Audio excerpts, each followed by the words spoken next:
Alexander Volkanovski welcomes a fight against Aljamain Sterling. Speaking to Low Kick MMA, Volk said Aljo's in a position where if he gets, how many defenses that'll be? That'll be 4 or 5. 4 defenses, I think. If he was to take out Sean O'Malley, and I think that'd be great for his career, that's definitely another one. As I've already said, if he does that, he's paid his dues. He deserves it. So I'll definitely welcome him to featherweight.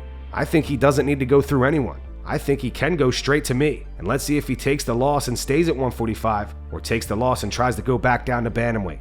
Aljamain Sterling on the Weekly Scraps podcast also says that he's interested in fighting Volk. He says that it could happen right after his fight against Sean O'Malley. Will you go up for double champ status? 100%. Let me get through Sean O'Malley. If I can get through him the way that I think that I will, and again, I'm not looking past this guy. I just want to make sure I can expose him for the fraud of a poster boy that I think that he is, getting all the easiest layups and handouts that he possibly could have gotten on his way to a UFC title shot. I just want to be able to get through him, and if I do the way that I think that I will and can, I think it's a very good shot that I could possibly be fighting Volkanovski next. I know they did a whole promo with Ilia Topuria, but once Aljamain Sterling inserts himself into that conversation, I think they're going to have an honest discussion about what they really want to do next, and I'm excited to put my name in that hat. Ian Garry mocks Geoff Neal on Instagram for saying that he's going to die when they fight. Ian versus Geoff goes down at UFC 292 in August. This has to be the worst pain in the world. Ready for this? Fucking rip right the toe. Horrible. That fucking movement, I just feel it pull up my little toe. I might pull out the fight. Later, I think I have to pull out the fight. Look. Any excuse because Geoff Neal said I'm dead. I need to pull out. Wait, Geoff Neal's dad said I'm dead, or he said I'm dead. I'm Geoff Neal's dad, yeah?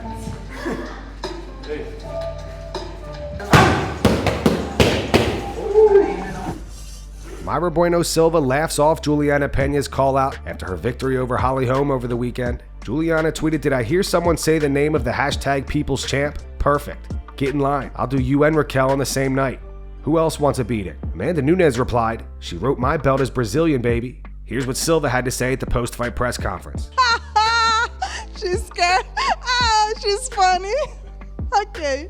I love you, Juliana, but I will smash you.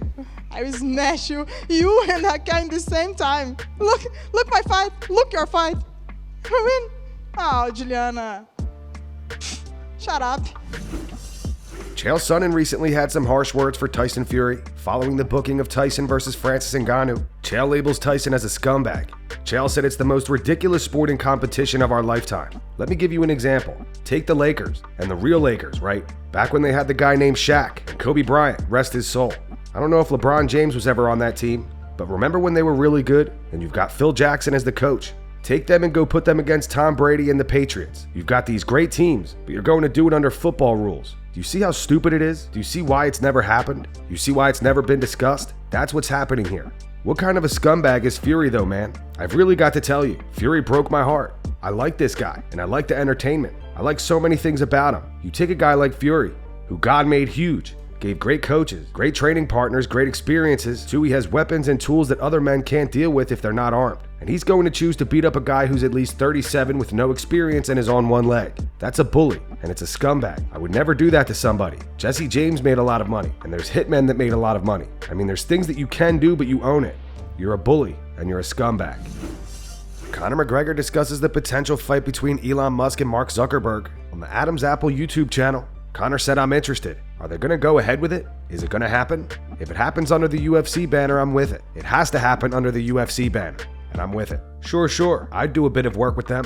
I hope they go ahead with it. Their pockets might be large, but is the talk cheap? They said it. Are they going to do it now? I'm excited to see how it unfolds." Stipe Miocic made an appearance on the Believe You Me podcast this week. Here's what Stipe had to say about Francis Ngannou boxing Tyson Fury. Check out the full interview with Stipe on Michael Bisping's channel. Links in the description.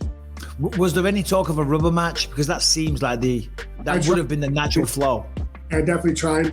Unfortunately it won't happen, but good for him though. He's on to better things, and You know, he got a great payday as he should. He's got a good fight coming up against Tyson Fury. I hope he does well. You know, it's a tough one, but you know, he's definitely got the power.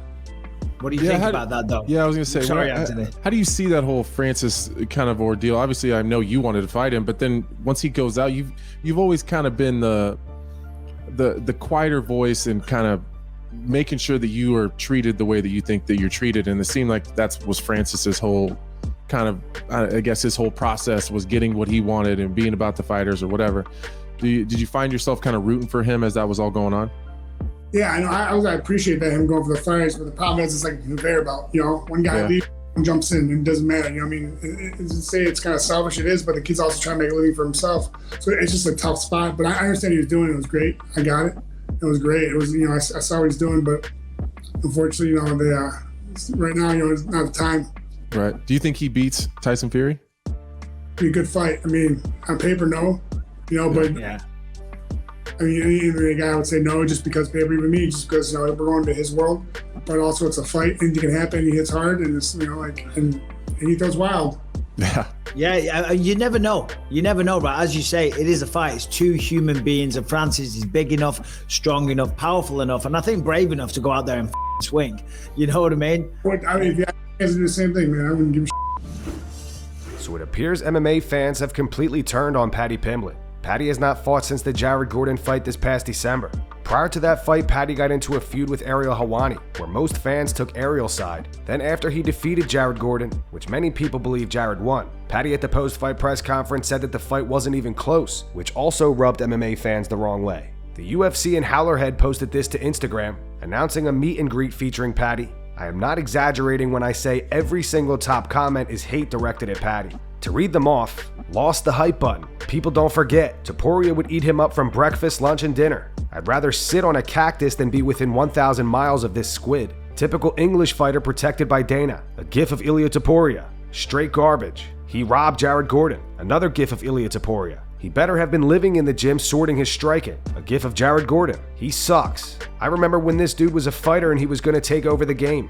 Nobody likes this clown. And just when I thought I'd never see this cringe MFer again. And that's going to wrap it up for the news. Thanks for watching. If you enjoyed the video, be sure to subscribe to Full Mount MMA and click the bell icon to be notified when we post future ones. Here are the 3 top comments from last video. The first one's from Big Bear Tanner. It says, Sean and Tim are in their own little world. The second one's in reference to Dana White giving Kyle from Nelk a big chunk of cash.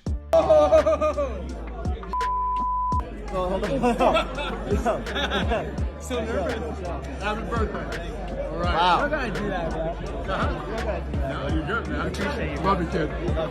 Happy birthday. It says, can someone ask me why Dana is giving an already rich person cash for his birthday? Give that stack to your fighters. And the final one's from Nate Marks. It says, Dana is definitely living a midlife crisis every time he hangs out with Nelk. Those were the 3 top comments from last video. If you want to be featured on the next one, all you have to do is comment down below. If you missed yesterday's news, click the video on screen to get caught up. And make sure to go subscribe to our second channel where we post our exclusive MMA interviews.